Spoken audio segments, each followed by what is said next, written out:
આ બીજેપી ના માણસો છે, ખોટે ખોટા બાંધવા આવી ગયા છે, ખોટે ખોટા બાંધવા આવી ગયા છે, ખોટે ખોટા બાંધવા આવી ગયા છે બીજેપી ના માણસો, ખોટે ખોટા બાંધવા આવી ગયા છે. પોતાનો વાક છે એટલે અત્યારે પૂજી શકતા નથી, હાર ભાળી જશે એટલે આ બધું કરે.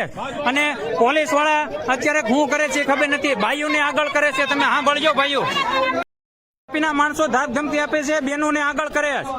આની માથે કઈ થાય કે નહીં? હા, હું હાર્દિક વગાસિયા સૌ તમ તારે ઉભા રહ્યો, નાના ઉભા રહ્યો તમ તારે.